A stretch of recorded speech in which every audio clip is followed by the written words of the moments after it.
কবরের মধ্যে আসলে শুনতেন ঘুরিন ঘুরিন গুর্জের বাড়ি চলতে আছে, যদিও দেখেন নাই কিন্তু কানে শব্দ পাইছেন। একজন নামাজবিহীন থাকতো? যদিও কবরের মধ্যে আগুন দেখেন না কিন্তু হাতটাকে যদি দেখতেন গরম আর কোথা মারাত্মক অবস্থা, তাহলে কেউ বেনমাজি থাকতো?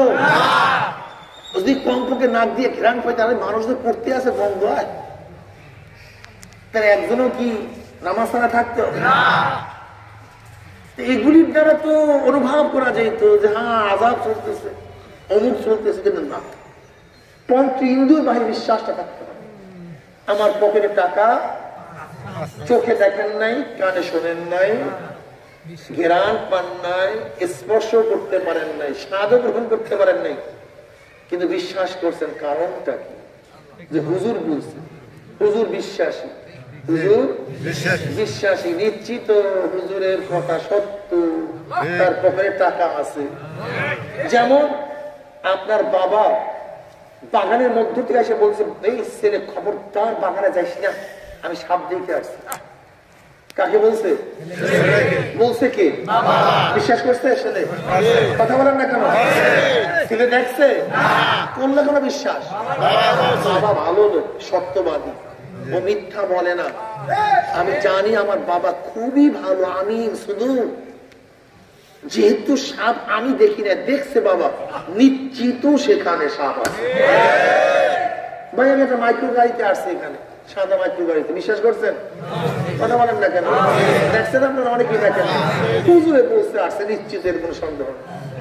তা দেখেন মানুষ প্রতিদিন এরকম হাজারো সংবাদ বিশ্বাস করে। আপনাদের মারামারি কাটাকাটি খুন হয়েছে এই নলসিটির এখানে, কিন্তু বিচার হয় কোথায়? হাইকোর্টে, সুপ্রিম কোর্টে। জজ সাহেব ছিল নাকি? কিভাবে সে বিচার করতেছে? সাক্ষী, সাক্ষী প্রমাণ করছে, সাক্ষী যে নিশ্চিত ওখানে মার্ডার হয়েছে, যদিও জজ সাহেব ছিল না, 30 বছর পরে রায়। এরকম হাজারো অদৃশ্য জিনিস সাক্ষীর মাধ্যমে, শুধু বিশ্বাসী না, একটা মানুষকে রায় দিয়ে দেয়, ফাঁসি ঝুলাই দাও, এত বিশ্বাস হয়ে গেছে, প্রমাণ হয়ে গেছে, ঠিক না? তো জনাব মুহাম্মদ রাসূলুল্লাহ সাল্লাল্লাহু আলাইহি ওয়াসাল্লাম সত্যবাদী না মিথ্যাবাদী? তার সত্যবাদীদের সনদ কি আমরা দিছি না কাফেররা দিছে? কাফেররা দিছে, শত্রুরা দিছে। সত্যবাদী হওয়ার ব্যাপারে কোনো সন্দেহ নাই। তা আমার মতো একটা মানুষ বলছে যে আমার পকেটে টাকা আছে, অথচ আপনারা দেখেন নাই, কিন্তু হুজুর বলছে বিদায় সবাই বিশ্বাস করছে। বাবা সাপ দেখছে, আমি দেখি নাই, নিশ্চিত বাবা দেখছে সেখানে সাপ আছে। জজ সাহেব বিচার করে সুপ্রিম কোর্টে, 30 বছর আগের ঘটনা, প্রমাণ, সাক্ষী। তাহলে জনাব মুহাম্মদ রাসূলুল্লাহ সাল্লাল্লাহু আলাইহি ওয়াসাল্লাম বিশ্বাসের দিক থেকে দুর্বল না সবল? সাক্ষীর দিক থেকে দুর্বল না সবল? এবার বলুন তো, আল্লাহর নবী যে সাক্ষী দেবে সেটা সত্য না মিথ্যা? এটা মাথার মধ্যে ঢুকাও করতে হবে, এটা মাথার মধ্যে ঢুকায় দাও, এক জায়গায় স্থির করো, বিশ্বাসকে স্থির করো। বিশ্বাস হলো সমস্ত জিনিসের মূল, বিশ্বাস হলো সমস্ত জিনিসের, বিশ্বাস ছাড়া কোনো কাজ করা যায়, বিশ্বাস হয় না? দেখেন আমি যে আজকে কালীর প্রশংসা করি, যে কালীকে পূজা করলে এই ফায়দা, ওই ফায়দা, ওই ফায়দা, আগামী ফজরের পর কেউ কালী পূজা করবেন? কেন করবেন না? কেন? কি নাই? আগে বিশ্বাস, তারপর পূজা। আগে বিশ্বাস, বিশ্বাস না হলে পূজা হয় না। কি কথা বলেন না কেন? 5 ইঞ্চি একটা ওয়াল, 5 ইঞ্চি, 3 ইঞ্চি উঁচা একটা ওয়াল, 5 ইঞ্চি, মাত্র 3 ইঞ্চি উঁচা, 5 ইঞ্চি চওড়া একটা ওয়াল, একটা ইট, এরকম লাসা, ইট লাসা। আমরা সবাই হাঁটতে পারবো না? কথা বলেন না কেন? বাচ্চারা, মুরব্বীরা। কিন্তু এই 5 ইঞ্চি চওড়া ওয়ালটা যদি 500 ফিট উঁচা হয়ে যায়, এখনো তো 5 ইঞ্চি চওড়া ছিল, এখনো 5 ইঞ্চি চওড়া। ওই সময় পারলেন, এখানে পারলেন না কেন? এখানে আস্থা নাই, বিশ্বাস ও আস্থা এখানে, এখানে, এখানে পারলেন কেন? আস্থার কারণে। এখানে পারলেন না কেন? কাজ পরে বিশ্বাস আছে। কি কথা বলেন না কেন? আগে কি বিশ্বাস, দেখবেন আপনার বিশ্বাস যদি হয় খানাটা খাইলে পেট খারাপ হবে, বিশ্বাস হয়ে গেছে, দেখবেন খাওয়া শুরু, পেটের মধ্যে বুটবুট শুরু হয়ে যায়। আপনারা গাছের কিনারায় গাছের 500 ফিট উঁচা গাছ, পারবো না, একজন জোর করে ওঠ, আপনার বিশ্বাস ছিল না, কিন্তু একজন যখন ডাক্তারি উঠে দিয়েছে মাঝখানে যাওয়ার পরেই কথা বলেন না কেন? কিনা থাকার কারণে, বিশ্বাস না থাকার কারণে। একটা নদীর পাড়ে গিয়ে বলতেছেন সাঁতার কাটতে পারেন, আপনার বিশ্বাস পারবেন না, কিন্তু এক দেখ লাভ দিয়া পর, কিন্তু মাঝখানে যাওয়ার পরে তোর মনোবল হারাইয়া পালাইছি, তাই না? মনোবল হারাইয়া বিশ্বাস। আপনি হাঁটতেছেন রাত্রে, হঠাৎ একটা ছায়া দেখছেন, আপনার বিশ্বাস হয়ে গেছে মনে হয় ভূত, দেখবেন ফিরে পড়ে গেছে, আপনি বলছেন না কিচ্ছু না, তাহলে বিশ্বাস একটা মারাত্মক, এইটার উপর সব ডিপেন্ডেন্ট, সবকিছুর ভিত্তি বিশ্বাস। এই বিশ্বাসটা যদি ঠিক হয় সে কামিয়াব হয়ে যায়, আর এই বিশ্বাস যদি গলত হয় সে ধ্বংস হয়ে যায়, আর কিছু না। যেমন মুমিনের বিশ্বাস আল্লাহ আছে, কিয়ামত আছে, কামিয়াব হয়ে গেছে। নাস্তিকদের বিশ্বাস আল্লাহ নাই, কিয়ামত নাই, বুঝেন না? এই বিশ্বাস যার যত মজবুত তার কাজও তত মজবুত, আর বিশ্বাস যার যত দুর্বল তার কাজও তত দুর্বল, হ্যাঁ তার কাজও তত দুর্বল। এই যে অনেকে বলে না যে নামাজ পড়ে না, রোজা রাখে না, এর মূল ঘাটতি কোন জায়গায় জানে? কথা বলেন তো, কিসের মধ্যে? দেখেন ওই তো বিশ্বাস মানে ইমান মানে বিশ্বাস। এক বন্ধু আপনার সামনে হঠাৎ পকেট থেকে সাপ বের করছে, কি বের করছে? হাত লাভ দিয়ে চিল্লান দিয়ে ভারে ভয় লাভ দিয়ে পড়ে গেছে, কিন্তু আপনার বন্ধু ঠাক ঠাক করে হাসতেছে। একই সাপ, দেখেন একই সাপ, দুইজনের কাজ দুই ধরনের, একজনে চিল্লান দিয়ে লাভ দিছে, আরেকজনে খটখটায়া হাসতেছে। সাপ কয়টা? একই সাপের মধ্যে দুই ধরনের হবে কেন? বিশ্বাস। যে ব্যক্তির সামনে সাপ বের করছে সে ভাবছে অরিজিনাল সাপ, এই জন্য তার মধ্যে তাসির হয়েছে, লাভ দিয়ে পড়ে গেছে। আর যে বের করছে সে জানে নকল, 2 নাম্বার, এই জন্য সে হাসতেছে। একই সাপ। ঠিক যারা কোরআন ও হাদিসকে বিশ্বাস করে, কবরকে বিশ্বাস করে, তাদের সাথে কবরের কথা বললেই তাদের চিল্লাচিল্লি শুরু হয়ে যায়, তাদের ভাব অন্যরকম হয়ে যায়। আর যারা নাস্তিক বিশ্বাস করে তারা হাসে, তাহলে মৌলবীরা কয় কি দেখছো,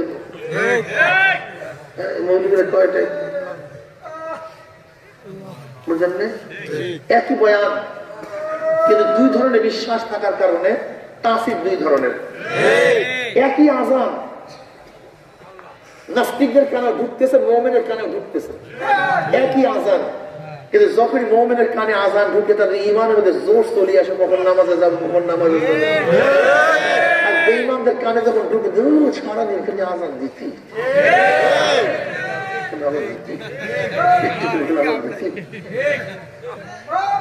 একই আজান, দুই ধরনের কাজটার কারণটা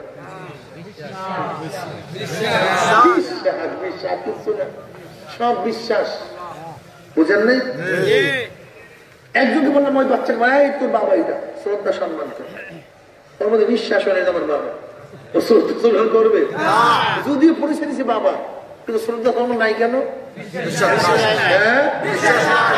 কিন্তু একটা ন্যাংরা লুলা, একেবারে কাগড়া টুকরা কিচ্ছু না, একটা যায় যায় অবস্থা, কিন্তু বিশ্বাস আমার বাবা, দেখে পায়খানা সাফ করবে, প্রস্তাব সাফ করবে, কোলে নিয়ে যাবে।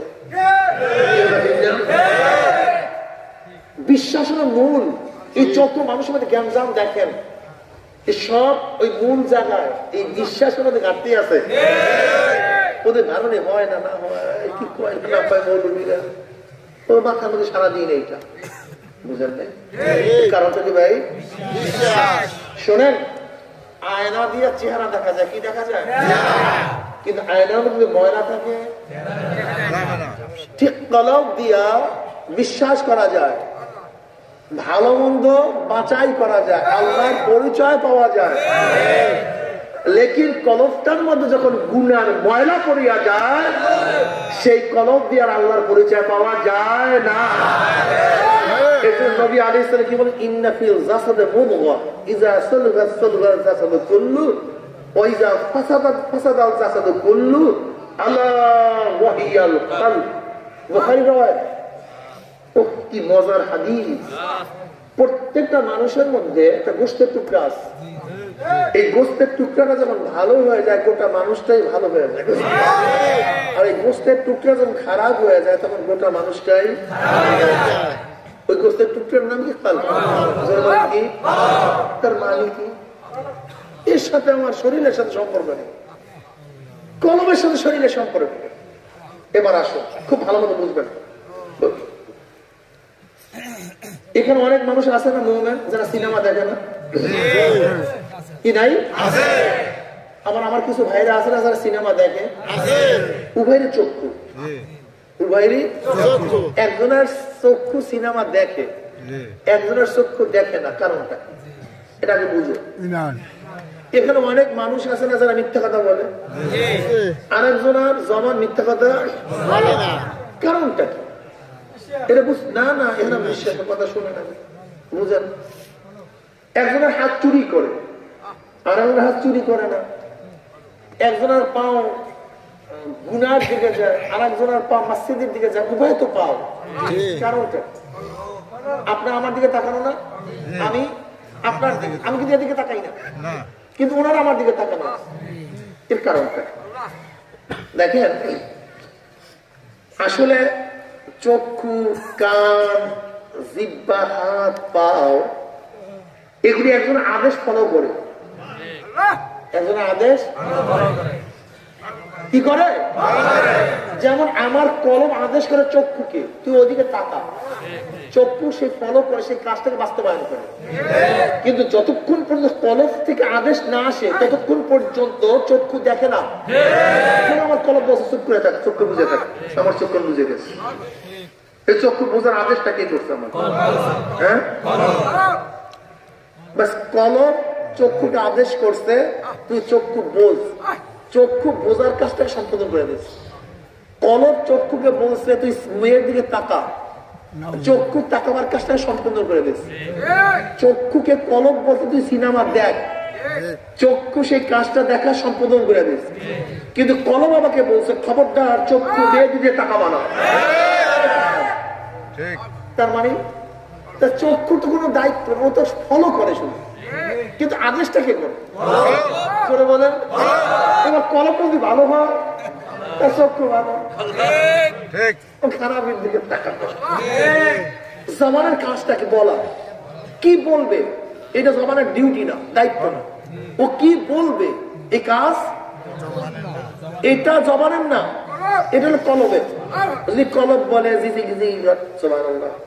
চালু হয়ে গেছে, কলব বলে আল্লাহ আল্লাহ চালু হয়ে গেছে। আর কলব বলে গালি দিতে, এই দেখবেন মুখে দিয়ে এমন ভণ্ড শুরু করছে, খালি গালি দিতে আছে। কলব বল মিথ্যা কথা বল, মিথ্যা বলতে আছে।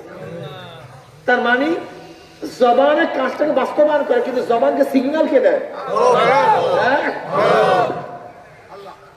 হাতকে বলছে তুই দান কর, হাত দান করা শুরু করছে। আবার কলব হাতকে বলছে থাপ্পড়া, উনি একজন অবৈধ থাপ্পড় শুরু করে দিছে। কলব বলতেছে হাতকে মদ ধর, অমনি মদ কাজ ধরা শুরু করেছে।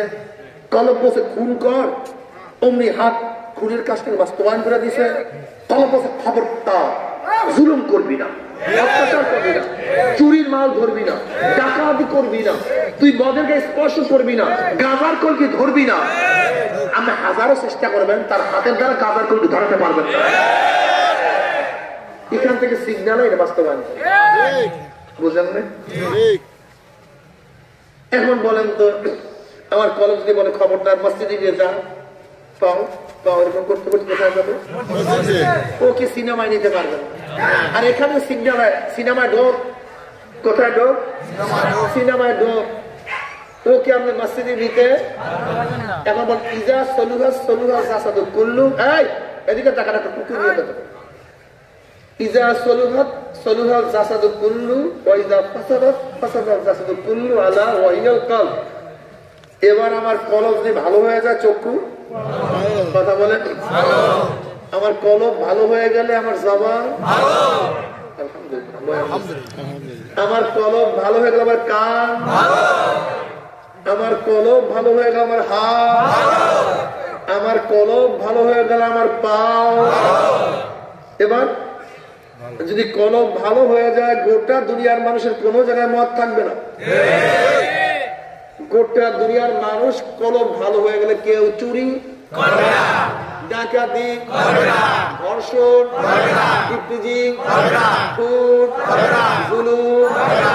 ইজা সাল্লুহা সাল্লুহা যাতাদুকুন,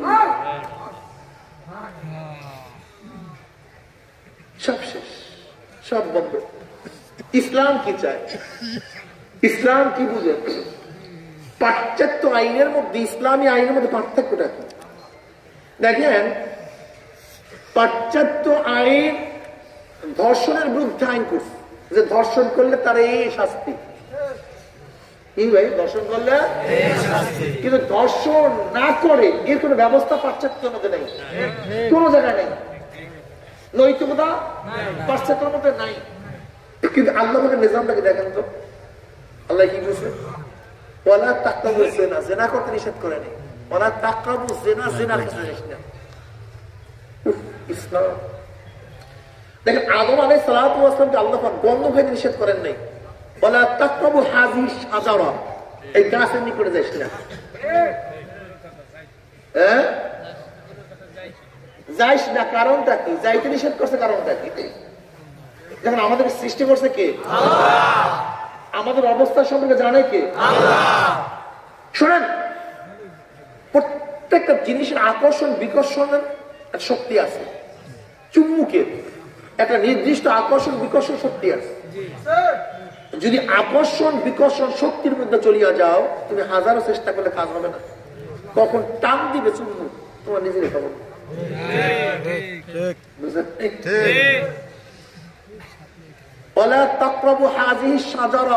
আল্লাহ জানেন আমি মানুষের মধ্যে লোভ সৃষ্টি করেছি। কি সৃষ্টি করেছি?